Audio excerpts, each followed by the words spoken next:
Welcome back to the Kang Gang Pod. We're just wrapping up the Summer League Championship. We were getting ready for the big parade in Doco to celebrate our third championship title in the Summer League in Sacramento Kings history. And the Charlotte Hornets and the referees had different plans. For the first time in our entire lives, it's Stingers down. It is Stingers down. I cannot believe that this incredible young team had an incredible 5 games, go into the 6th game, shooting terribly from the 3. It was absolutely devastating. We have a very special guest in the building, though, because RT, as you guys know, he is in Hawaii. This guy's living his best life, but we had to fill in his big shoes with Mr. Alex Wormald. Welcome to the How's pod. it going, everyone? Very excited to be here. Wish it was under better circumstances. I know it's this. We don't want to make this an obituary. We want to make this a celebration. If there's only one thing that could cheer me up from this loss, it's the school district superstar right here, Alex Wormald. So, you know what? Everything happens for a reason. I think the world just wanted us to be sad a little bit so that we can record with our good friend and have him uplift us. And it was a really fun team. It's just a horrible way to end. It was a sad ending. We had so many chances. But yeah, us three, we've been friends for a very long time. We actually all played high school basketball together, but we've known each other before that. I was like the Mario Chalmers of the team. Alex was like the Udonis Haslem, and Johnny, he was like the Chris Anderson of the team. Yeah. I'll say I like the Draymond Green. Like an older Shane Battier. He never played with, he's like a Shane Battier. Did Draymond play with Mario Chalmers and Udonis Haslem? That's true. Yeah. I was a small ball 5. You didn't play much defense anyway, Johnny. So. No, but I was offense. I was small ball 5 for sure. That's 4. I'll give him Shane Battier because he made some threes. Oh yeah. He gave a lot of leadership. Especially against El Camino. Oh yeah. Right. Especially against those. I think I was 80% from 3 against El You Camino. can find the film on YouTube, actually. And Vista Del Lago. Those are the 2 schools that I have my jerseys in their rafters. Go look at Max Preps and just look up Johnny Minor. You'll see that game. It's a famous game. They think we're No, I'm being dead serious. No, they talk about it. Look at my they talk stats about against it. Vista Del Lago, and you'll realize that I don't just talk ball. I back it up. We all did, and it's just all good to be here. I mean, we wish RT was here too, but we got the man, the myth, the legend, to come in and talk shop with the boys today. So let's get into it. I just want to break down we're gonna call it the Big 4. Love it. The Summer League Big 4. Okay, so we had Devin Carter averaging 14.8 points per game, 4 assists, 4.2 rebounds, and 2 steals. Wow. So Fryer had a terrible start. We all remember game 1. But then he bounced back with that 30-point game, and then he was very consistent throughout the rest. Maxime Reynaud. Well, I'm going to say it. Maxime Reyes. This guy had 13.8 points per game, 5.8 rebounds, shooting 52.3% from the field. This is in the first 5 games before tonight, by the way. Nick Clifford, the number 1 ranked rookie from Kevin Pelton from ESPN. He had 16.2 points per game, 6.2 rebounds, 4.6 assists, shooting 55% from the field and 50% from 3. And then the leading scorer, Isaac Jones, with 17.2 points per game, 5.8 rebounds, shooting 66.7% from the field. And the game before the loss to the Hornets, he had a cool 36 points, 13 for 17 from the field. So these boys, do you think that there's a spot on the roster for them to like actually get some minutes? Like, is this something that you would like to see out of these guys? I think so. I think we saw a lot of good signs out of not just the rookies, but the returning players, Carter and Jones as well.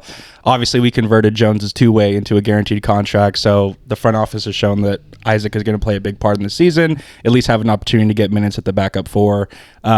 But yeah, Neek and Max showed that they are NBA-ready players, I think. They both have NBA-ready builds. You know, Max is obviously 7'1", but he has a bigger frame, and he did a great job being vertical and being a presence in the interior defense. And Neek's defense, too. His on-ball defense is incredible. So despite the loss in the championship, I think we saw a lot of good things out of our young players. And that's really all you want in the summer league is you don't want anyone to get hurt, obviously, but you want to see good signs that your young players can potentially go up to the big team and give them minutes. So I think Neek, Carter showed a lot of improvement. We'll dive deeper into him, but obviously the shooting needs work. But the on-ball defense was there. We were one of the best defensive teams in summer league. And yeah, I just like all the effort that all the rookies gave. And I think I think they all have opportunities to play coming forward in the season. Yeah, I think Johnny touched on it. This team, they played defense together. It wasn't just, five out. It was five guys working together. You could tell this was a Doug Christie team. He had his stamp all over this. Isaac Jones was awesome. I mean, he can play in that dunker spot. We don't have a lob threat like him on the roster outside.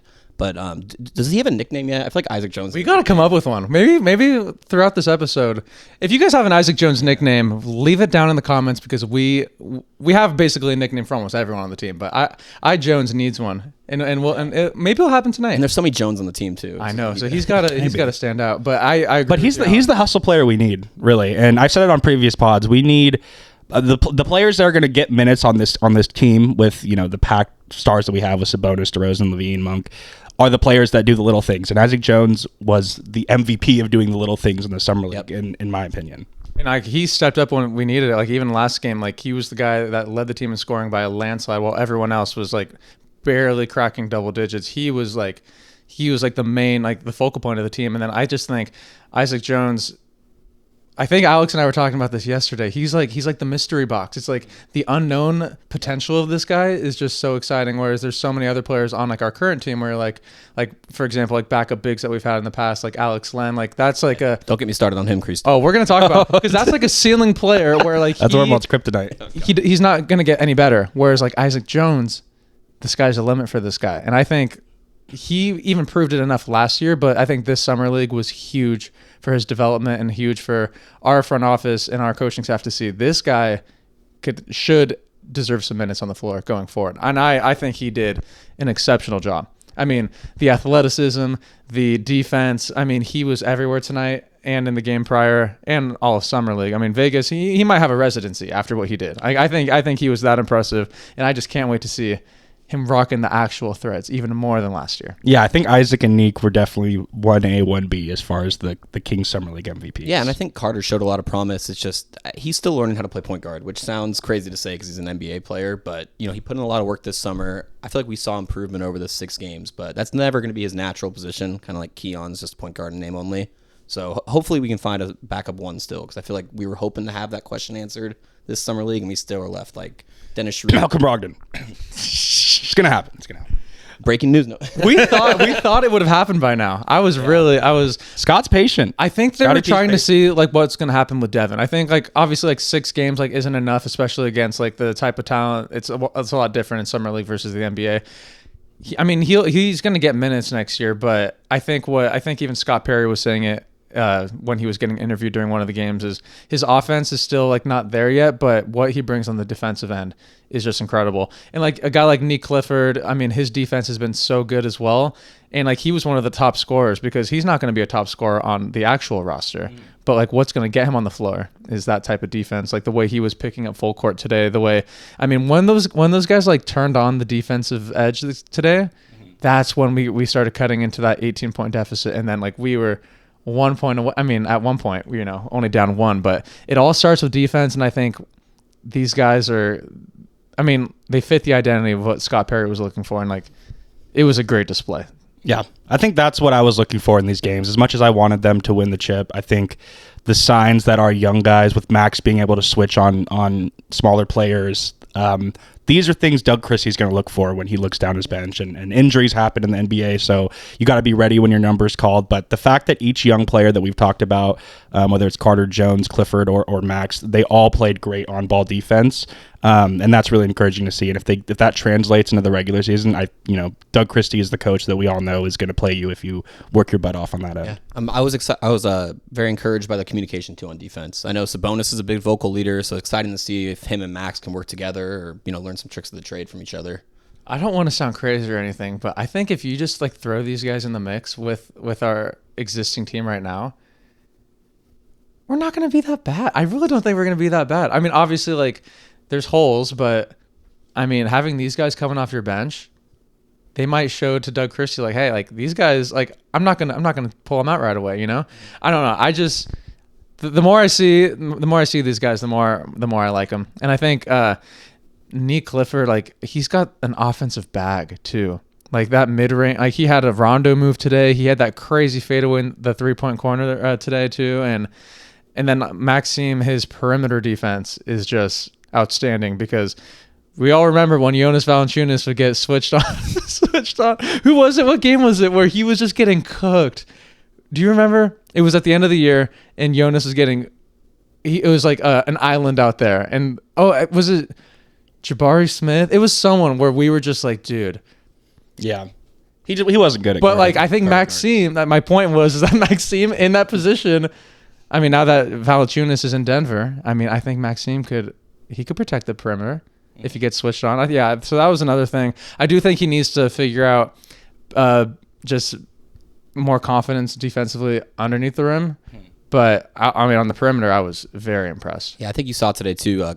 Cockburner kind of had his way with him in the paint sometimes. Cockburner's a load to the guard. He's a big guy, but I mean, Maxine needs to bulk up a little.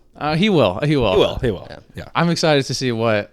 And I'm bouncing around a little bit, but you know how the celebrity golf tournament was this past weekend in Tahoe? Zach LaVine was getting interviewed about just the team in general and playing for Sacramento, and then he was saying that in like the time that he's enjoyed it, but he's excited for a full training camp because that's where they like actually get a lock in for the whole season. And he was saying that he's excited and he's very impressed with what the young guys in Vegas are doing. Even though he didn't go to support in Vegas, he kept his eye on them. So like, yeah. I don't know. I think the media is just portraying just. I don't know. I may sound crazy right now, but I just think like we can't be too negative yet. Dude, I don't think we can be too negative. I mean, if people need a reminder, Zach LaVine is a star in this league, and it's hard to just take his sample from joining a team late at the trade deadline last year. That's hard. And as an NBA player, you got to move your family, you got to look for a new place to stay, and obviously they're making all this money. But as far as it translating to wins on the court and chemistry with your team, that's really hard to do in the middle of a season. Yeah, talk about big shoes to fill. I mean, who he was traded for and all that. That's a lot. And you throw a coaching change on top of that. So let's kind of take a step back as Kings fans and realize that this roster needed time to gel last season, and now we have a full training camp of guys together. But DeRozan, Zach LaVine, they're no slouches. I hope we'll see what happens with trades, but from what's being talked about, Scottie P is very comfortable with the roster going forward. So we might have to have this roster, and then something at the deadline might shake things up a little bit. But we got to remember we have stars on this team, and I think to the point you said, I think the young guys fitting in and giving us playing time is really going to be determined upon them getting chemistry with the vets, right? So we'll see how they play alongside Sabonis, because it's a lot different having Mason Jones as your teammate as Malik Monk. Let's be honest, and you're not going to get as many touches when you're playing, with the big boys. So we'll see, but I think that they can produce. But I think the team in general, from starting point guard to the last man on the bench, they just need chemistry and to gel. I'm just saying, like, imagine being Nick Clifford and having Zach LaVine and DeMar DeRozan as your mentors. Mm-hmm. Like, if DeMar and LaVine like buy into being like a leadership role to these young guys, like, dude, these guys are gonna like name two better players to learn by. Like most like De'Aaron Fox's vet was Corey Joseph. You know what I mean? So no knock on George Hill, no knock on Kojo, but I'm just saying, like, Zach Randolph, Vince Carter. Yeah, but like for his position, like having like they were past DeMar their hill. and LaVine, like, dude, that's incredible. And then for Maxine to have Keegan as well, especially. I mean, I was very impressed with Keegan's defense last year. If Neek can continue to build with that, Keegan and Clifford going at each other in practice is gonna be great for both players. That's a full plate at Mojo's right there. He's gonna feed families. Keegan's seeing this Clifford hype, and he's like, "Hey, don't forget about me." Oh yeah, he's seeing it. He doesn't seem egotistical, but I think every athlete has that competitive juice. Like, oh, this guy's trying to get my playing time. Especially with Keegan up for a contract extension. I mean, iron sharpens iron. I think it's going to be good. So how we have like holes in the current roster? Do you think that these rookies could fill some of those holes defensively? Defensively, I think so. I think Neek is the one that obviously, like, he's a ready-made wing, it looks like, which we have had one wing for the past 2 years. Yeah. Keegan, that's pretty much it. Is he going to be the new Laravia, you think? Like, coming like one of the first people off the bench? I think he has a chance to be. Yeah, I would hope so. Yeah, if he does the dirty work, plays hard. I mean, he has things that you can't teach at the NBA level. That size, that wingspan, just looking at him, his shoulders, how big they are. I mean, he looks like RT after a session at Lifetime Fitness. I mean, he is a built individual. Max, obviously, 7'1", 7. He's going to get muscle on him, but shown he can shoot the three and have verticality. But yeah, Neek has an NBA body that's ready to defend, I think, right away. And I think he put the world on notice. Everyone knows who Nick Clifford is. If you watch the Summer League, you know who Nick Clifford is. ESPN ranked him as number 1 performer in the Summer League. Pretty crazy because Cooper Flag number 2. Doesn't show us much love. Exactly. Thank you, Kevin Pelton, for that. Shout out KP. Yeah, I mean, you can't be a Kings fan and not be excited with the product we saw in these 6 games in Las Vegas. I mean, I wish we made the trip. I wish we could have been there to support them. But I mean, we'll be here when they arrive. Man, Alex, I would like to consider you a college expert when it comes to basketball players. I try my best. I think you could vouch, right? I could vouch for sure. So, when you see Neek, when you see Maxime, and you see all the other 60 players that got drafted this year, where do you think these guys fall? Like, do you think like 24 is is a true steal for a guy like Neek Clifford? Or yeah, I mean, obviously a great value. We just talked about ESPN ranking him number 1, but where was he on your draft board? On my draft board, I don't think I had an official draft board, but I definitely liked Neek Clifford. I liked his game a lot. I think Monty McNair did a lot too of drafting the older guys in college. I think there's a lot of value in that because if you get a guy who's young, 19, first 2 years might not get a lot of run, and then before you know it, his contract's up, and then his second contract is when he takes off at 24, 25. But I mean, and look at the Hornets. I mean, they had an awesome draft as well. I've been a big Kalkbrenner fan for forever. Go Creighton Blue Jays.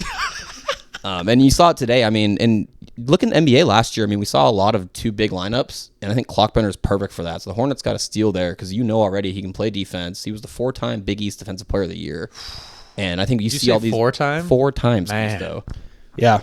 I kind of want to piggyback off that. Like, I think the trend, especially with the way the NIL is affecting college sports, I think players are maturing a lot quicker in college. So I think you're drafting a 23-year-old nowadays that is much more polished and mature, that has gone through agents, has gone through managing money than you did 10, even 5 years ago. So I think Scott Perry had a good plan as far as like, hey, you want this 23-year-old's value is dropping so much just because of his age, but we got to remember that the NIL has changed college sports so much. So I think there's going to be a trend of older players starting to go earlier in the draft, now that they're getting some money. No, that's a really good point because you definitely need money management when you're living in Midtown. You just for sure. Are you going to live on Q Street? Are you going to live? Exactly. Those nights at Tiger add up. That's what I'm saying. And a guy like Neek, I mean, he's going to be a hot commodity in Sacktown. I don't know if he's taken or anything, but I know he's going to be. Yeah, I mean, he's a Colorado boy. He might just be snowboarding. We'll see. He'll probably might just be in the Sierras. How do we feel about the jersey number though? That's a great point. That's a great point, Worm. We touched on it yesterday when we were chatting about the summer league, and I think we could all agree that it's a bold decision. He had his reasons, saying it was like a symbolic, religious number. He had a whole. He had a quick response when asked about it, and I think he knew what he was doing when picking that number. But I think what we could agree on is that, man, maybe if he waited a little bit, like maybe that number got chosen in like a couple years, we'd be okay. But I think it just caught everyone off guard. But with how he played, it backed it up, and I think the city gave him the keys to that jersey. Yeah, it might help us get over the loss too. If number 5 becomes Clifford now, we're gonna see a lot of people putting Clifford over Fox for sure. That's gonna happen a lot at the GUNC. Yeah, I like the cojones that it takes for him to make that decision. Like you said, that's putting pressure on yourself, and that could have started in summer league, but he didn't. He didn't back down. He started getting buckets right away. I wouldn't have done it. But it's like I don't think Fox is beloved in the Sacramento community. I don't think Mans deserve to have a number retired yet. Him wearing 5 doesn't take that opportunity away. It doesn't at all. It doesn't at all. It could still happen. It just stings a little bit, but you want your player to have this confidence on all right, I don't care who was here before. Like, I'm coming in and I'm making a name for myself. So I want my rookie to have that mindset. I mean, this was his first draft pick. He traded up to get him. In a way, this is kind of like Scott. He's married to Scott Perry, or Scott Perry and him are. That's going to be his guy. That's going to be his guy.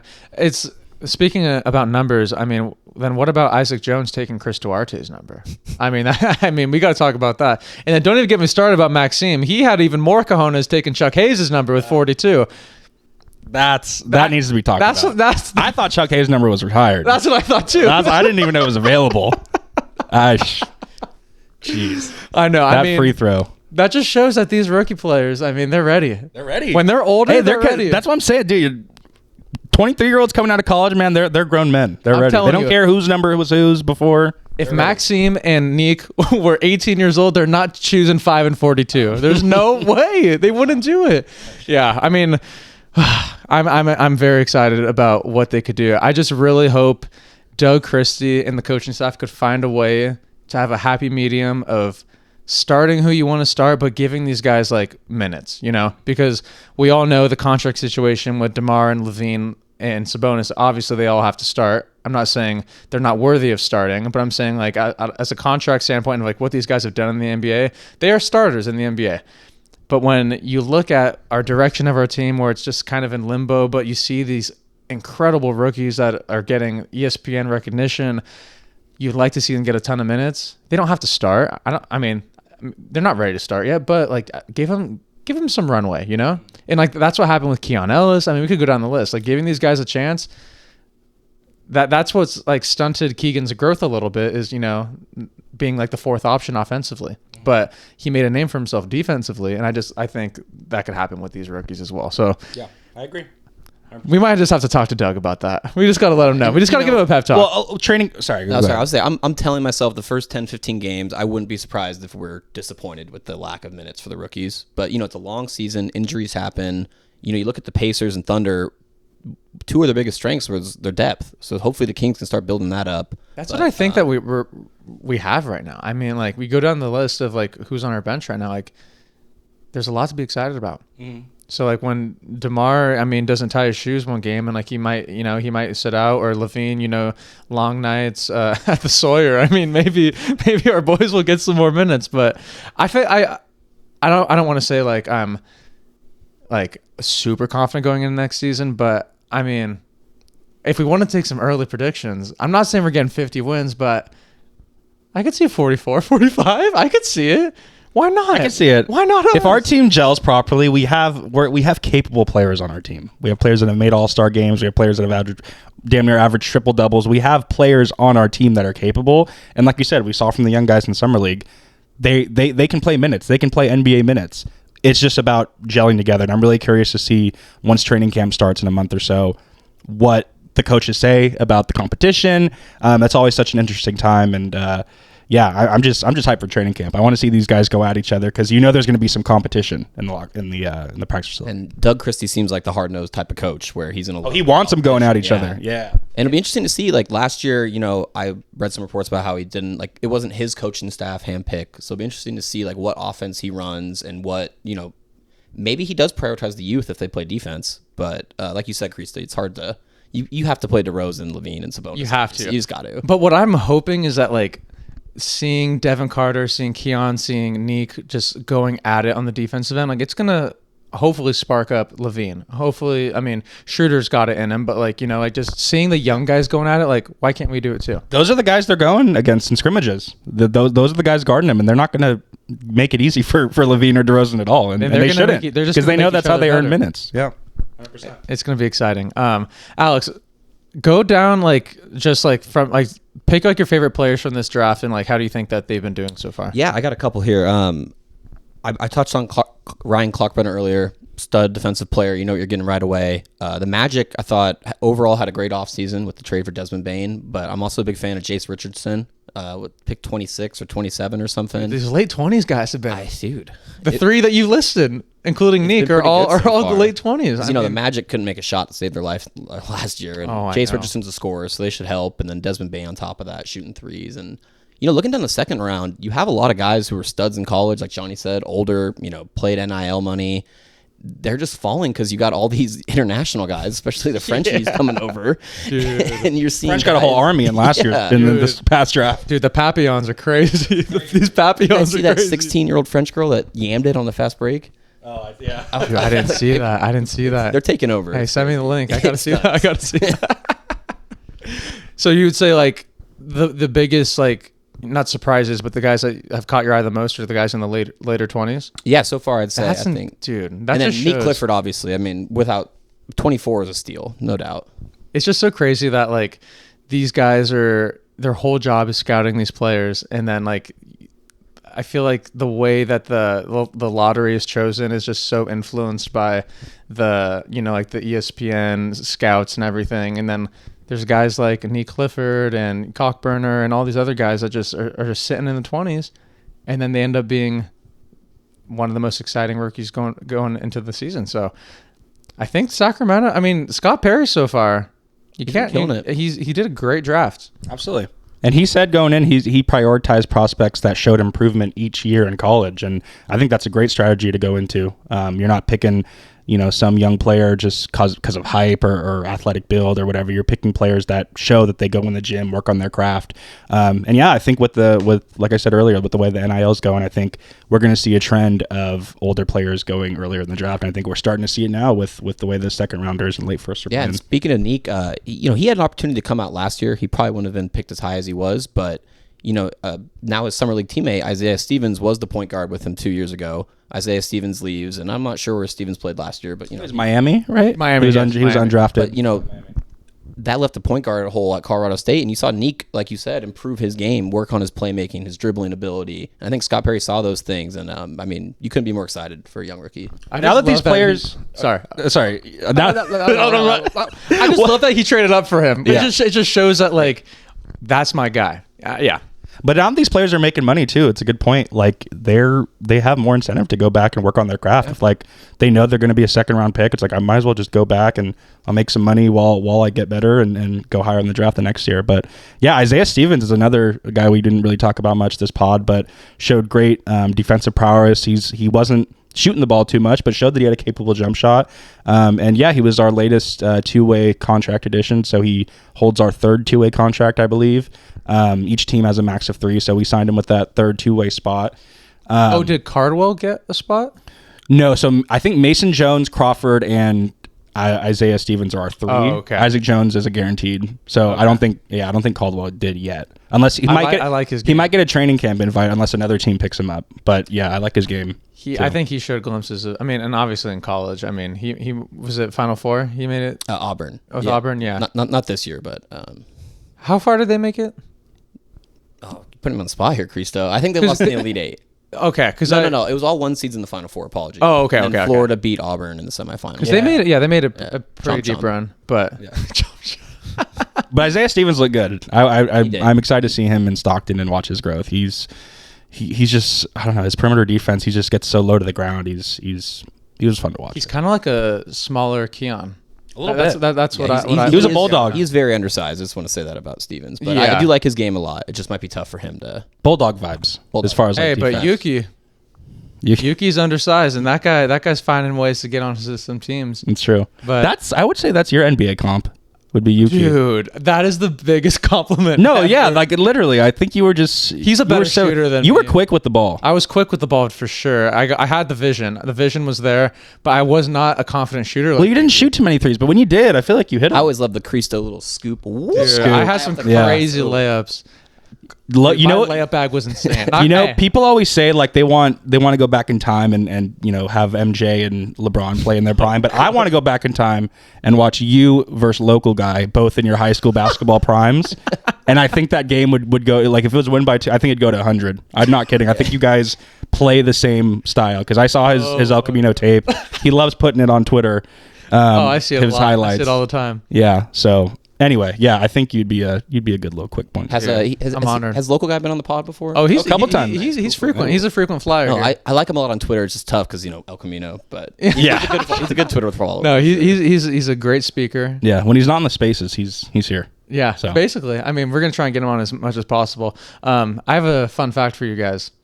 So my dad lives in Vegas, and so he sees the odds all the time. Guess what the Kings' odds were before the summer league started? Going into summer league. Their odds to win the championship? To win. The summer league championship or regular season? Summer league championship. Oh. 15-1. 50-1. Wow. 50-1. And then the team with the best odds were the Utah Jazz. And I don't even think they might have won one game. I think they were 1-3. You could stat check me. I'm not too sure, but they didn't win. They didn't do well. Yeah. And then going into the Final Four of Summer League, we were still the team with the least odds out of the 4. And then today we were favored. Yeah, I saw that. And we lost. So we were the underdogs all the way up until the championship game. And then in classic Kings fashion, we can't grab a rebound. Mason Jones fouls the 3. Gosh, I'm just going to say it. I was very upset with how that game ended. But the fight for going down 18 and giving us hope, that was something fun. But I'm just glad that we were even in this position to begin with. I mean, like going in, like, you know, you never really could predict a summer league, but going 5-1, that's exciting. Yeah. Very, very exciting. It made this past 2 weeks pretty fun for the Kings. Yeah, I think there's a lot to cheer for. A lot of good came from the summer league, even though we got second. I think a lot of good came from it as Kings. That was just a classic Kings experience today. I mean, I've lived that game 1,000 times. Just that last 4 minutes offensively was just dreadful. Got a lot of stops, but we just could not score. How many times did we have 3-point shooting like how we did tonight? It was basically like, it was crazy how like the Pacers earlier in the summer league, they had like a 14-point comeback mimicking the actual Pacers team. And then the Kings, you know, they get off to a great start and then they blow it at the end. And I mean, that's what the Kings did. That's what the Kings did. Shooting like 14% from 3. We've seen that time and time and time at the G1C. All right. Next order of business. John, do you have a next order of business? I thought you were saying the next order of business. We're doing the Sandwich Guy special. This is the Sandwich Guy special. If you guys don't know, Sacramento food scene is off the charts in the sandwich category. And there's only one person that could speak to that better than anyone else. And we have him right here. The Sacramento Sandwich Guy. The Sacramento Sandwich Guy. So you're revealing that. I guess so, yeah. So we talked about this before the show, Cree. We were, Alex was torn between whether he wants to reveal himself as a sandwich guy. So let's make it official. Let's get a clip out there. Talk about being the sandwich guy. Yeah. I've always loved sandwich closet. I've always loved sandwiches, obviously, growing up every day, PB&J and lunch. And I just kind of had an idea one time. I'm like, I'm gonna rate a sandwich. And I went to Sampino's. It's down the street from my house. Italian deli, beautiful. And, I use a little bit of ChatGPT to help me make a little graphic. And it's got the guy. Hey, we do that too. We do that too. It's a good partner. And it's been a lot of fun. Go ahead and shoot the page of follow. So where have you hit so far? Let's see. So far, we've done Sampino's. We've done Beach Hut Deli. Okay. We've done Roxy Deli, which in my opinion is the GOAT.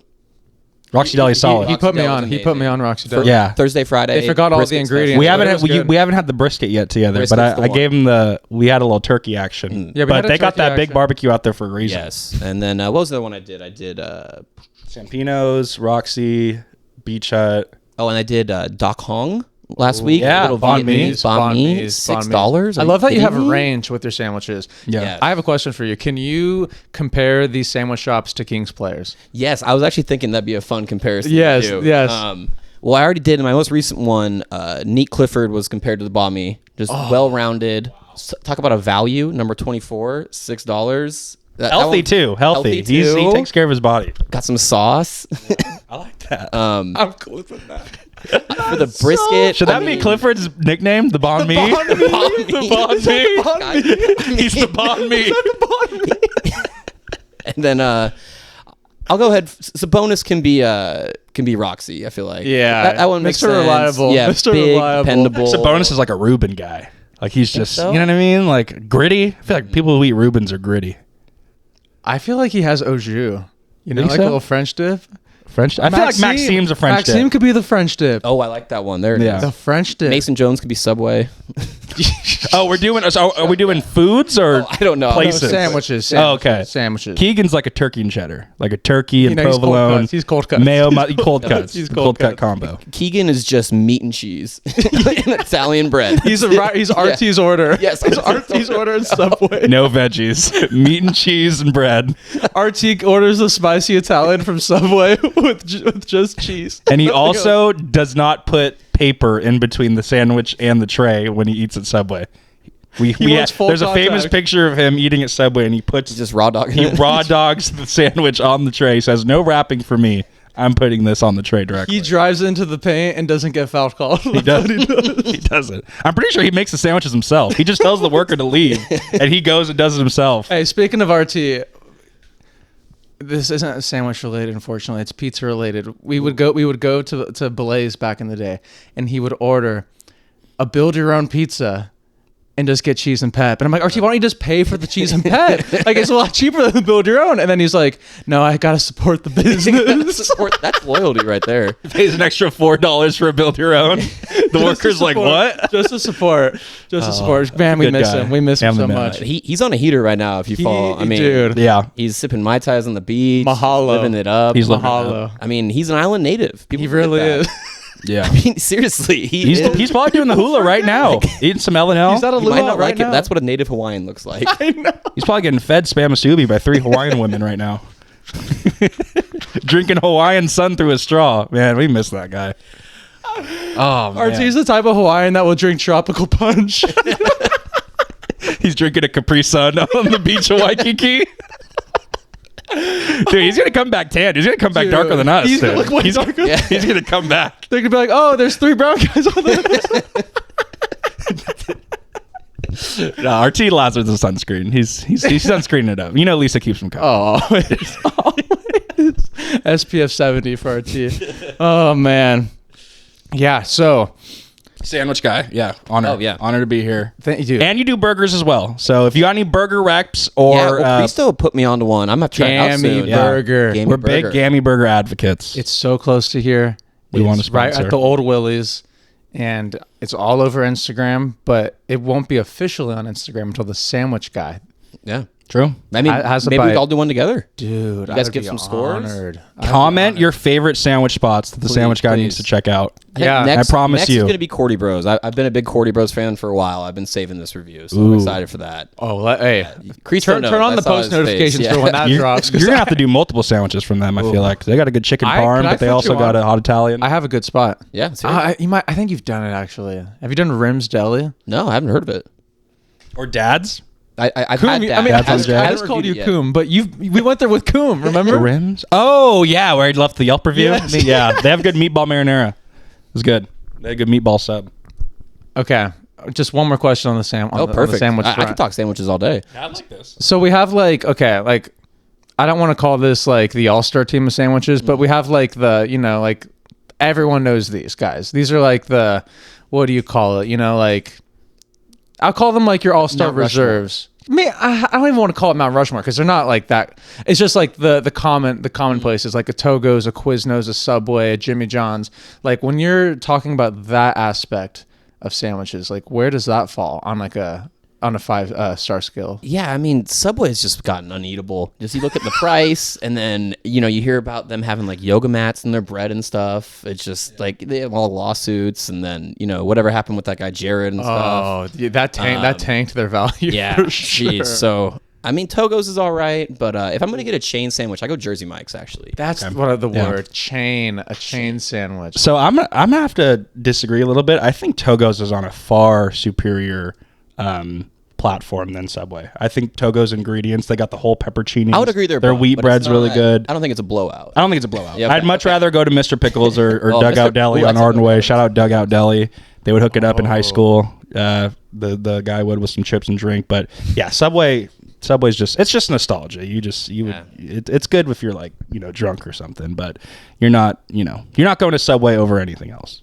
I think like a Beach Hut Deli and like a Mr. Pickles. Ooh, those are too quality. That's like the Kings Clippers double overtime thriller right there. Yeah. That's like, I'm a big Beach Hut fan. I think Beach Hut out of the chains. Beach Hut is like a kind of a chain. What's your sandwich? So yeah, I was gonna say, can we go down a line and say best? If you're going for a go-to sandwich in Sacramento, what are you getting? No judgment. I would probably. I mean, just because like proximity, ease. I don't even want to say price because it is a little expensive, but ambiance. Beach Hut Deli. Okay, I'm going. Shout out Sandwich Spot. Great underrated place as well. My God. Yeah, But that sauce is so good. if I'm craving a sandwich, say football's on a nice little Sunday, I want to eat a sandwich in front of Red Zone in front of Scott Hansen screaming in my ear. dude, so I'm going close. to Mr. Pickles. I'm getting a hang loose with pastrami, bacon, cream cheese, garlic spread, all the fixins on toasted Dutch Crunch. I'm telling you. Yeah, Dutch And Dutch Crunch is elite. and shout out Mr. Pickles for throwing in the extra cookie as well. They always throw in an extra cookie free of charge. They just give it to you. And yeah, I can't wait for the Mr. Pickles review. I'm a big advocate for him. Miss Pickles is fantastic. Do you It's a remember good we got an sandwich. argument once because you said they didn't have fries, and I was convinced they did have fries. Mr. Pickles. I don't. Yeah, no, and they didn't. I They think ended up one not having. location has fries. I don't Maybe they've been around for a while. I think they're franchised too. So someone might be illegally giving them fries. I don't know. Anyway, what's your sandwich? know. Mama? What do you get? I mean, Cordy Bros is, I think, Yeah. some of the best in Sacramento. But Cordy, could you consider that like? A chain? Well, we were just saying go to. I'm just saying, like, you're in Sacramento, you want a sandwich. Okay. Yeah. Then I'm just thinking places that, like, a sandwich that you just know is going to fill you up that you want to go get. That's Cordy Bros. That's Cordy. That's You either go Cordy Special or Porfinio Club. And Porfinio. I mean, honestly, half a sandwich is enough, but I try to eat the whole thing because, you know, you got to work on your game. always. Always got to keep working. Hey, it's training camp for us. It's training training camp, camp yeah. in the summer. I mean, how about this? At the end of the pod, let's do a 3-man, a 3-player team draft of sandwiches. Ooh. Let's do that for the Types end. of sandwich? Types of sandwich. All right. I not could like do that. that. So we'll circle back. No, so not we a have place, some time not a to place. think. Got you. Yeah, just so we have some time to think. I like that. So King's Talk. I can't believe I thought this was a sandwich podcast for a second. I was ready to just talk to keep the sandwich talk going for another 20, 30 minutes. It used to be TV shows, and now we don't talk about shows anymore. Yeah, when Alex is here, we talk. I did finish Your Friends and Neighbors though. Excellent. This is a great Excellent. John Hamm show. You need to watch it. Yeah, I'm John Hamm on Apple Big, TV. big Batman guy, so I've seen a preview for that. I might check it out. You got to watch Okay, it. you guys gonna watch the new Superman? You guys see it yet? Hey, Ben Friedman gave it an excellent review. Yeah, a lot of Gave people have it been talking good excellent about review. it. I'm excited for Fantastic Four. That's coming out this Friday. That's not out yet? It's coming out Friday. No, not yet. I'm excited for it. Pascal. Isn't Pedro Pascal just in everything now? Like, I like him a lot. It's just impressive. He's in so Pedro many movies. Pascal's kind of like the... He's the guy. He's like the SGA of acting right now. Like, he's hitting his peak, I think. I was going to say he was like a... like someone in the front office. Like just someone that... Sam Presti. Just hoarding draft picks. Yeah, dude, that guy is just... He had a whole summer booked. Like, that guy was busy. Yeah. Man, Yeah, a lot of good movies out, though. A lot of good movies. I just watched a show. It was a limited series on Netflix. It was called Untamed. Oh. Beautifully shot show in Yosemite Valley on a murder Oh, jeez. in Yosemite. Spoilers. And let me tell you, what you think's gonna happen, it did not happen.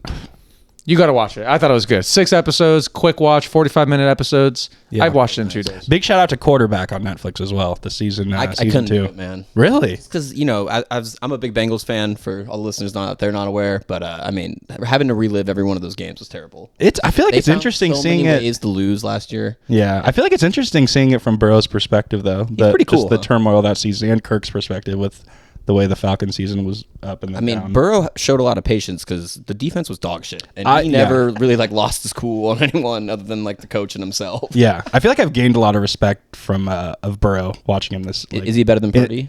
I mean, as far as like personal wise, like I don't know. I feel like he doesn't show too much emotion in the media, but during Quarterback, the show, I don't know. You get like a more in depth kind of read. I like the shows where they follow. I mean, the starting 5 NBA version. I mean, Right. Talk about that season's going to be insane because they follow Halliburton, who had the most generational playoff run ever, and then ended in a catastrophe. And they filmed all of that. So that's going to be. I mean, that's going to come out before the season starts. So that's going to be crazy to see. And we're probably gonna. Oh, we're talking about it. We all felt how we felt when Halliburton left and seeing him do so great. But then when he went down the way he did, we're all gonna be watching that guy, rooting him on forever. Alex, if you could look into your crystal ball of Sacramento Kings knowledge, and just what do you see? Like, do you have any like wild predictions that you think will happen in the offseason? Like any potential moves, any trades? Do you think like a DeRozan's going to be moving? Do you think we're going to get a Malcolm Brogdon like Johnny's been praying for? Like, what do you see when you look through those glasses? Yeah, you know, honestly, I kind of see us pushing for the play-in again. Yeah. I don't see this team tanking.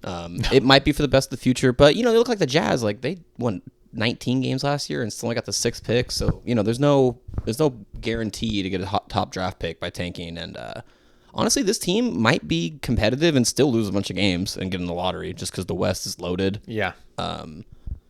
Yeah, I mean, Levine's going to be hard to move on. I wrote down the number here because it's still shocking to read. $47.5 million is his cap hit next And it's year. going up, right? It goes up the next one. So DeMar, though, is only at 24.7. I think that's a lot more digestible for a contender. Oh, for sure. People are going to want DeRozan. Like, it's crazy how, like, Malik Monk's value was, like, very high. It's weird, And right? then it, like, dropped all of a sudden. I was like, since when? And then same with DeRozan. I mean, I'm shocked that these contending teams haven't like made the push for him now that Durant is gone and Giannis hasn't asked out yet. That's another thing. I think Giannis, he has to ask out. I saw the Bucks depth chart today. There's no way that team is going to do anything in the East, even with how open it is right now. They could be like a 6-7 seed. I don't know. I just want Giannis to move on, but. I mean, for Giannis, though, if you're going to move on, you have to stay in the East, right? Yeah. Which is tough for the Bucks because you don't want to trade him to someone nearby. You're right. I'm excited just to see. But yeah, like, dude, like, even with like Bradley Beal going to the Clippers, like, they got way better this offseason. I think we were talking the other day. I think there's like, on paper, there's probably like 12 teams that are as good or better than the Kings. I think the teams for sure better than are the Pelicans, I feel like we're neck and neck with the Blazers, but the Jazz. We're better than Portland. We got to be better than Portland. I don't know, dude. Portland's building something nice. They had a good second half. I don't know. But, I mean, the Kings do have a lot of talent. We talked about that. I know. I think people forget how good Domas is. I think second half last year was kind of clunky with the offense. We weren't running the offense through him, which is when he's at his best. So I hope DeRozan can show or Sabonis can show everyone why we love him so much. I think yeah, and now he has a whole offseason with Levine to build chemistry and to run DHOs from them. But yeah, I think people are sleeping on Levine. I really do. Obviously, that number is crazy that he's getting paid, but I mean, he's great season. I've seen him torch the Kings too many times to not believe in this guy. He's a 50-point game waiting to happen. So hopefully, he's more comfortable on offense, and after a training camp, he will be. But yeah, don't sleep on Levine. He has all-star potential. And also, like, Doug is in the hot seat. Like, it may not seem like he is, but there's going to be a lot of pressure on him to figure out a way how to make this team competitive. Because we know we're not going the tanking route. And I think Doug, he's going to stay up all night every day of the summer trying to figure out a way to make all of these guys click. And I think he's the guy to do it. Because, like, you bring in, like, these veteran guys, like, that just have the way of thinking. I think Doug is open to trying so many different things. And he coached 4 different Kings rosters last year. Like, he had so many, like, to go through. Now he has his guys. He has a full off season. And he's excited. He's there sitting courtside at the Summer League games, and he's seeing his imprint out of Nick, Maxime, and the list goes on. And I think, I don't know, I'm very hopeful still. But that's just a Kings fan. They'll always find a way to keep us. These are the good times as a Kings fan. Like, it's all, we're excited, optimistic. You can't lose a game in the off season. You're right. You're right. But yeah, except against the Hornets. Yeah, shit. It's just nice we have a team where we have all-stars and young players, right? Like we have Keegan Murray, but we have all-star caliber players like DeRozan, Sabonis. Like, dude, when we're looking at our old Summer League championships, we're looking at 2013. We're rooting for Ray McCallum, Ben McLemore, Nick Stauskas, Simbular. That was what we needed to talk about. Oh, thank you for reminding me. But those were the rosters that we got excited for, and we actually have a team of solid veteran guys mixed with young players. They just need to get it together. But the talent's there. They just need to be able to gel. I think Doug could do it. He's going to put that putty in their hair and get them to stick together. I feel it. Okay. We were talking about this. I'm so glad you said those names because it reminded me. Okay, so the 2025 Summer League team, obviously Maxime, Nick Clifford, Mason Jones, Devin Carter. The list goes on. We just watched them play 6 incredible games. The last 2 times we won were in 2021 and 2014. So I believe you guys have the rosters on your guys' phones of the 2021 and the 2014. And we're just going to do a little comparison of this Summer League team to the teams that actually won it. Let's start with the 2014 team because that one will be a blast from the past. So let's hear it. So we had Finals MVP Ray McCallum. We beat the Houston Rockets in the finals 77-68. So quite a dominant win in the championship in 2014. Glenn Rice Jr. was league MVP. He wasn't the Kings player. So Ray McCallum, Nick Stauskas, Ben McLemore, and Marshawn Brooks, who had some solid years in Brooklyn / New Jersey. But yeah, that was the roster we were.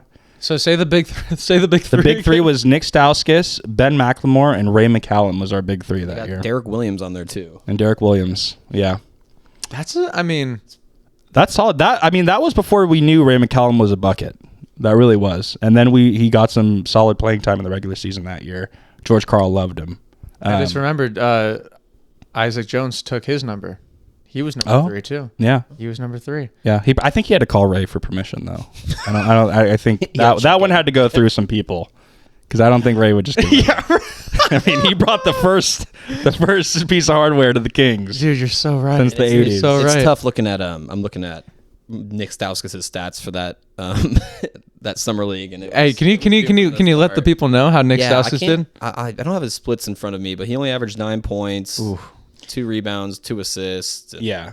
So that summer league team was carried by second-year players, by Ray Mack and Ben McLemore for sure. Because obviously Ray Mack won summer league finals MVP. But Nick rocks.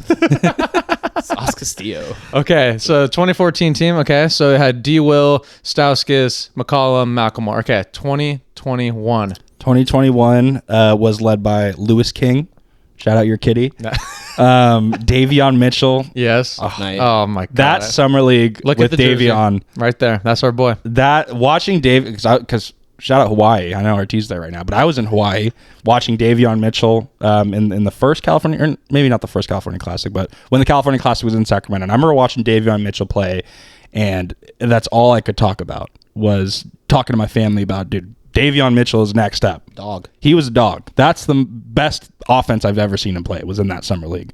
And yeah, So I thought we had like the same theme going with you there the year they won, and then RT in Hawaii. I thought that's why I thought for sure it was a shoe-in that we were going to win. Right. But but this 2021 team was pretty solid. So Nimi Keita, Davion Mitchell, Lewis King, Jamias Ramsey was giving us buckets. We had Matt Coleman, Robert Woodard. Mm-hmm.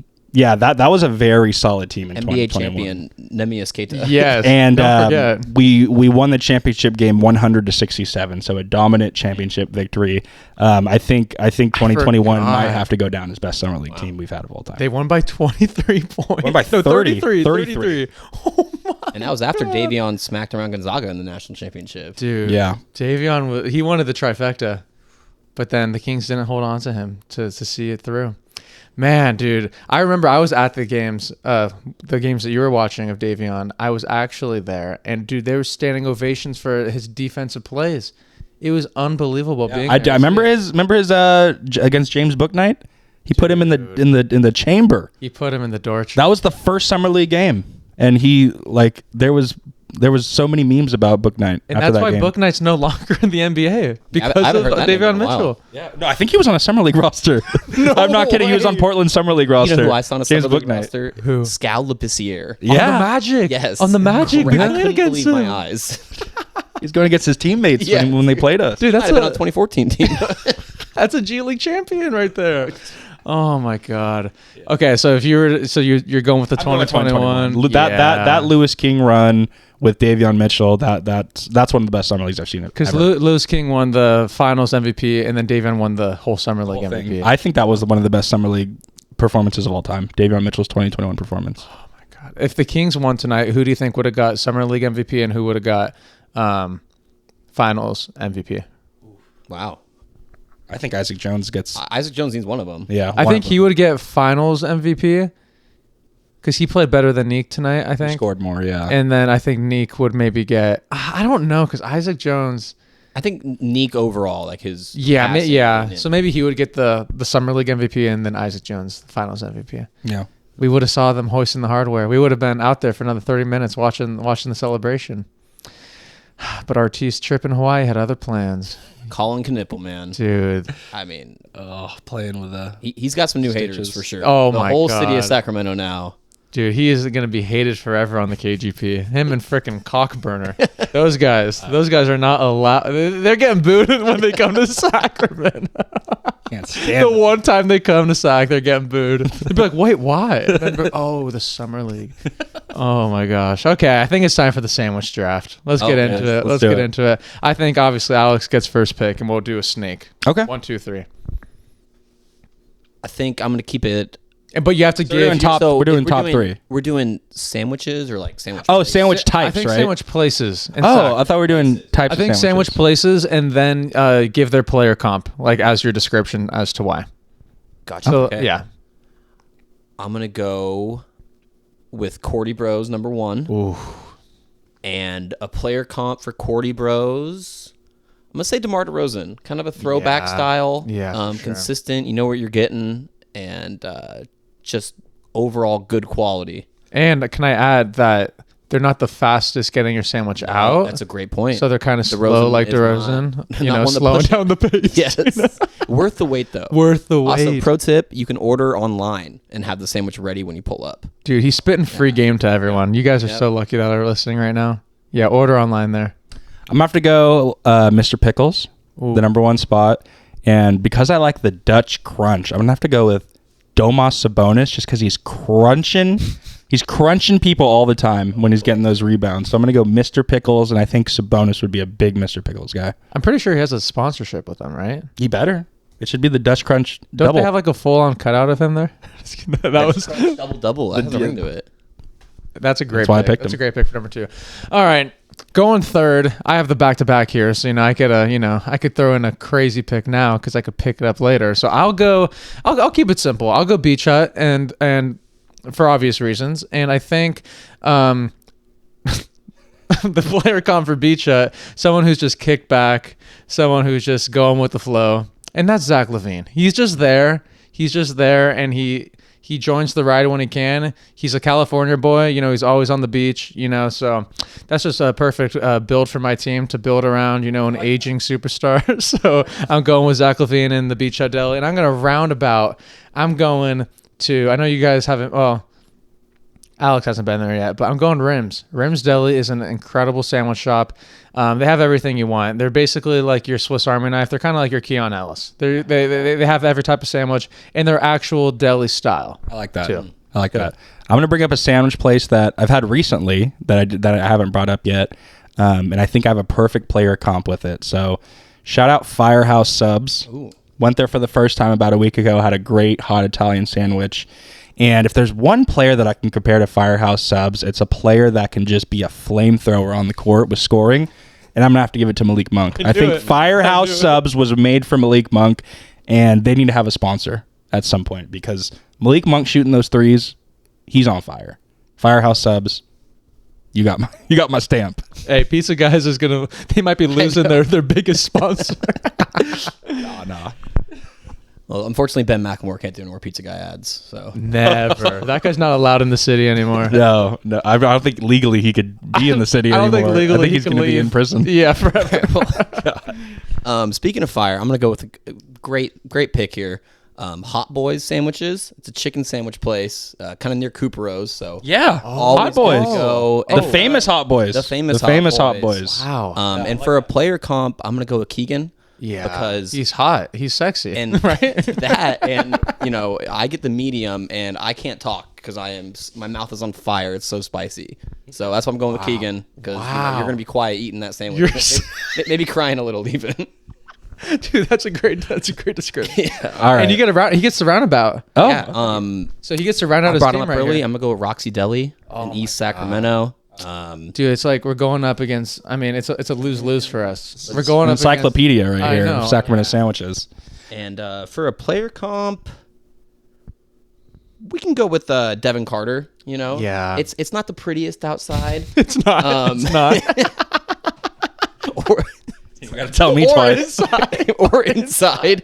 But overall, you get. You see that industrial smoker outside. You're in for a good sandwich, and you're gonna play defense and hustle. And you know what DC is doing in the offseason. He's lighting up. He's lighting up. Yeah. He's puffing smoke out there. He is. Come on. They all are. Come on.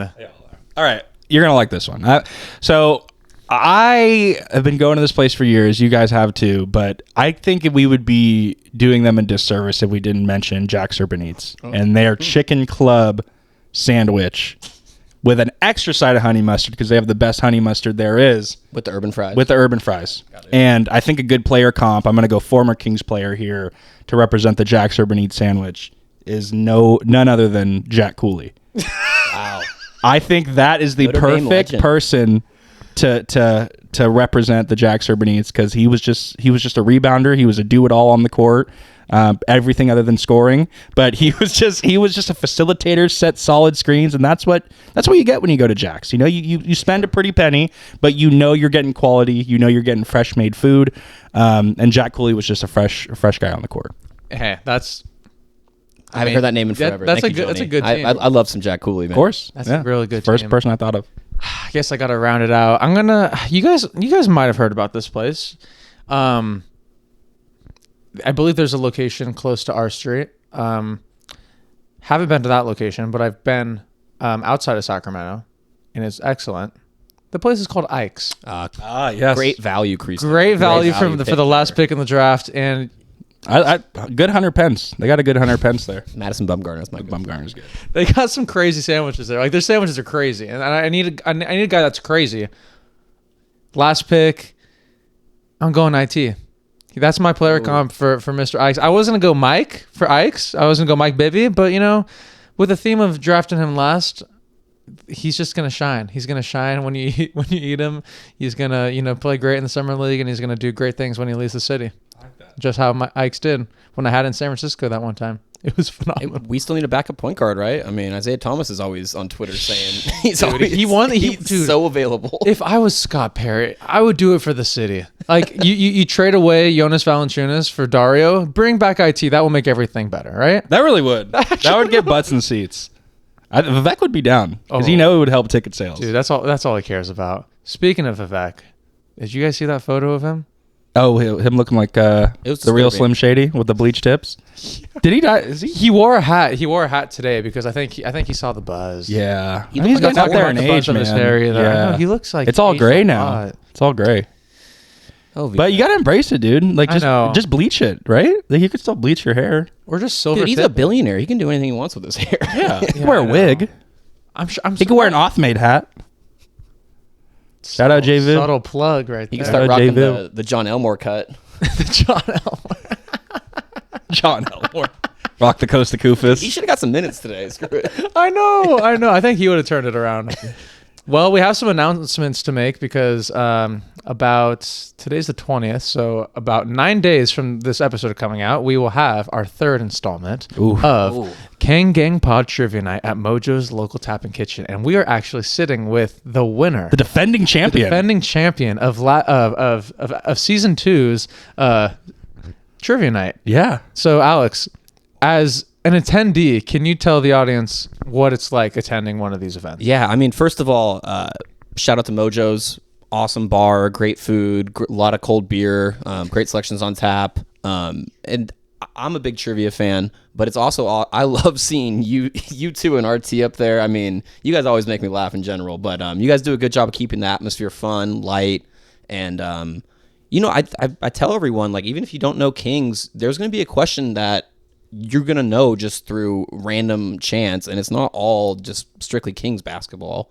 So, yeah, I make it for sure. Like I make it so that if you don't watch any Kings games, like you might get like a cultural Kings type question. Yeah, and there was a couple of those last time where, we had some polls where I was like, "This is awesome" because people were saying they weren't going to get a single question right, and all of a sudden they're helping the team out. That's what I'm saying. Yeah, so your team actually did very well. When we were grading the paper, I didn't know whose team it was, but this team had the comfortable lead at first, and there was a tiebreaker between second and third and fourth. So your team was just chilling, waiting for your name to be called, and then when we revealed that it was you, I was shocked. Heard stop scream. Man, he almost passed out. He was so happy, and that's the joy we want. Yeah. There's a guy, his name's Alex Ruiz, and he was on the Nick Rocks team that won the first event. I think they were like runner up in this past one, and he bought something off of the story sale today on the Creaseless Closet page, and I asked him, I was like, hey, because I recognized his face on his profile photo. I was like, are you going to come to Trivia Night on the 30th? And he's like, you know what he responded? mandatory. Oh, And I was like, let's go. And I've only met this guy from the trivia. Like I he's not like a previous, because we have obviously our friends will show up, but Yeah, we have people that just come he for the said event. mandatory, We love it. and I was like, Alex Perez, I'm calling you out, man. oh, There can only be one Alex at Mojo's Trivia. yeah. That's what I was telling you. Now we got people defending their crowns. I'm gonna make a leaderboard. Here. I'm starting to beef. Let's go. If you become a 2-time champion, that's what I'm saying. They're hanging. We got to get his jersey hung up if they Yeah. win again. No, but and that's like, that's a lot of ifs. And I'm telling you, like, I have some really good prizes towards once the season starts. I'll just tell you guys now, because I mean, there's a big chance that some people probably stop listening, but the ones that the real ones listen to the end. He's sitting there like, He's driving to work listening to this. Like, He's like, wait, fuck, who's talking about me?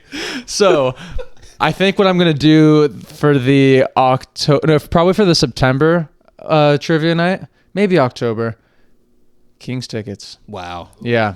So it'll be for 2. So if it's a team of 4, Rochambeau it out to see who's going, or we'll see what happens. But that will be a gift later on. So that will be and they're gonna be at my seat. So This is like confirmed. You guys are doing this month after month. Yeah, it's That's every awesome. month. That's It's every great. month.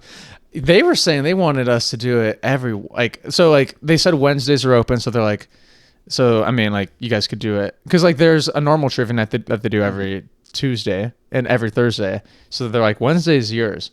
So we could ramp it up to maybe 2 in a month, but I think 1 right now, because it's summer. That's the sweet spot. But maybe when the season starts, maybe we could ramp it up For sure. But we'd have to it probably wouldn't be on every single Wednesday, because it's like we would probably do it on like a night where the Kings aren't playing. Right. It'd have to. Yeah. Because then when the season actually starts, then I could ask questions about what happened in like previous. That's cool. Which is going to be really fun. So the people that are locked in on the season will be, have a better chance. But I love that. That's going to be so much fun. Yeah. So I'm excited for the third one. I questions are ready. So there's some good ones. I already told Johnny one of the categories that we're not going to reveal because we can't give anyone extra edge. But yeah, we're gonna bring some stickers, some Ken Gang Pod stickers. Some in my Will be pocket right here, yes, actually. Yeah. show them off. Let's go. They will be available for purchase at the event to just kind of show us some love. Just to the money of that just kind of goes back into the podcast and like helps with prizes and printing out the sheets. And, it all goes back into the community anyway. So if you guys like what we're doing, it would mean a lot if you copped a fun sticker. But Alex saw. I gave him the sneak peek. I have 2 more stickers that will be delivered next week that I know for a fact everyone is gonna want. You saw. I sent it to you. You know what it is too. But Stay tuned. stay ready. Stay ready. It's gonna be a fun off season. Alex, do you have anything you'd like to say about just being on the pod? Anything that you got going on? A lot of fun, guys. I appreciate it. I had big shoes to fill with RT. He's watching in Hawaii right now, just smiling. He's so he needed happy. a mental break. He did. He needed and it. he's just happy to see that you were the one sitting in his spot. He's always so supportive, and that's my guy, RT. Absolutely. But yeah, love the Kings. But honestly, this is the time of year where it's the good times. It's the good times. That's such now. a good point. Where it's the good times when we lose the Summer League championship. Yeah, honestly, I mean, As long as we have prospects to be hyped about, that's it. As long as we got young players that we're excited for, whatever. Wait, so what was the nickname for Nee Clifford that you said? oh, Clifford the Big Red Dog, or No, didn't The we Bon say- Me? the Bon The Bon Me. The So we Bon got the Me. Bon Me and the French Dip. Those are French Those are the 2 nicknames. Those we can just need- stick. We just need Isaac Jones now. Oh, that's what Yeah. it was. Okay. We could stay on the pod till we think of one. Isaac Jones. Isaac Jones. You can give him like a Jones soda or a Jones IJ. barbecue and foot massage. It's kind of a long nickname, but it could work. Where's Jerry Reynolds when you need him? I'll show you where Jerry Reynolds let's is. see I'll it. show you. I'll show you. You have him locked in your closet. I'll show you where he is. Do you have a bobblehead? Oh, Jerry. beautiful. Dude, he's a beautiful man. He's rocking the Vivek hairstyle. He's got more hair than Devin Carter. He said, "Where's Jerry when you need him?" This was gifted to me today Really? by Ben Friedman. Wow. Ben Friedman gave this to me today. So when you said that, I knew right away. The Vivek hairstyle is crazy. He's got the tips. He'd give Isaac I don't know. What would 'Cause he you could say? do Jonesy. You could do. Isaac's hard to make a nickname out of, but Jones can go. Yeah, we got to go something with Jones. You can go. Or we could just like describe his game, like kind of like He went to Washington State. He's a Cougar. We can do something Cougar related, like the. But if it's got to tie into a sandwich, right? Or are we I mean, not, it doesn't have to. are we not but- making it? I mean, we got banh mi and French I know. dip. Let's make it sandwich. I think we got to make it then. sandwich related. He's not a Reuben. Is he the? Hard worker, rebounds. He's not a hustles. spicy Italian. Is he a Cougar blue Club? collar? Cougar Club? Wait, what were I'm you saying that he's like blue collar. You know, it's like what's blue a blue collar? collar? Yeah, he just I gets feel like it's a club. Like a club sandwich is a blue collar sandwich, a little bacon. Okay, actually, Chicken. yeah. chicken bacon ranch. Maybe? Cougar Club. No avocado. That's a little too. Like, Yeah, fancy. Isaac's not having no. Yeah, I think he is though. I mean, Isaac's probably. I feel like avocado on a club is mandatory. I think. Is he a veggie delight? Is he a veggie No. delight? I don't know about that. I think he's a 3-meat special. All right, I think that's it. Yeah. I think Isaac Jones' nickname is the 3-meat special. I think 3-meat special Jones. The 3-meat special. We gotta start that. We gotta start that 3-meat special. Dude, we should just say, dude, the 3-meat special had a crazy game off the bench tonight. The 3-minute special exploded for 36 points, 13 for 17 from the field. Oh that's a my good one, God, the Vern. 3-meat special. That's for sure. That's him. That's a good one. That is for sure. We can't top that. No, 3-meat that's specials. it. That's Isaac. It's the winner. It's IJ. Guys, thank you so much for always tuning in. We'll try and be more active in the summer. It's just hard, you know. There's not too much going on, but this was a big reason to hop on. Yeah. We wish we could have wore those goggles, popped the champagne tonight, but Blacked out at Doko. You know, I didn't want to drink again after yesterday. But Oh, dude, I was ready to throw a parade. you were ready to go A round parade of one. dude, I was me ready. and the crackheads of downtown. We were just gonna be there. God. No, but there's a lot to still happen in this offseason. There's a lot there's a lot to go down. Have you guys discussed like Jonathan Kuminga trade situations yet? We talked about Kuminga. We talked about it. What's your opinion? Because I think Jonathan Kuminga is not someone you should reach for. Like, not like pay the house, but like you could get him for. But we were also saying like they were willing to throw Devin Carter in there. Like, are we really willing to give up on Devin Carter already? But then you're getting a guy that's around the same age, so I guess that kind of equals itself out, and he kind of plays a position of need for us. But I don't think we could give up too much for a guy that we're going to have to get in a sign-in trade. It's not like free agent where you're like, it's different, you know. But Yeah, I'm in the boat where the Warriors aren't going to make it easy for That's true. Kuminga to come to our team. So I don't see it as being realistic unless we give up a haul for him, which I'm not ready to do.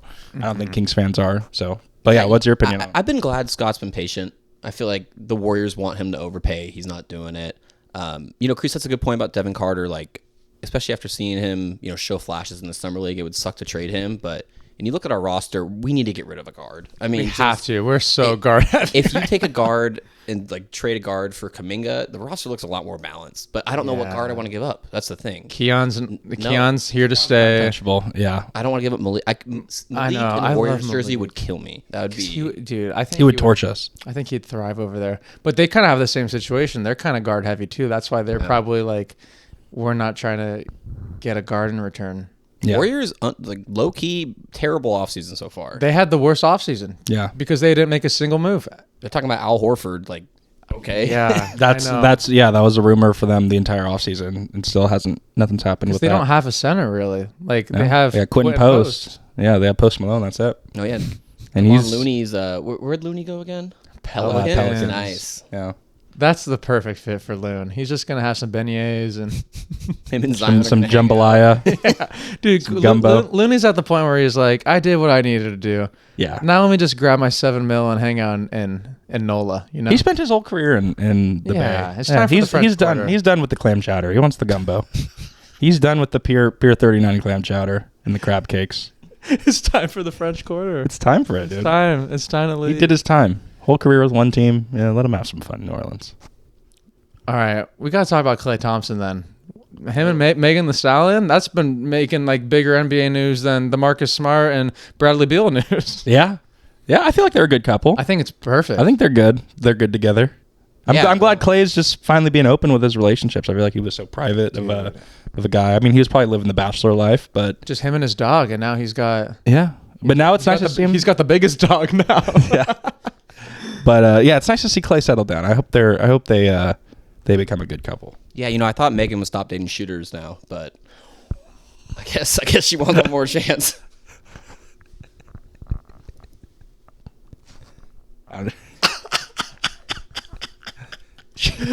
That's how you, dude.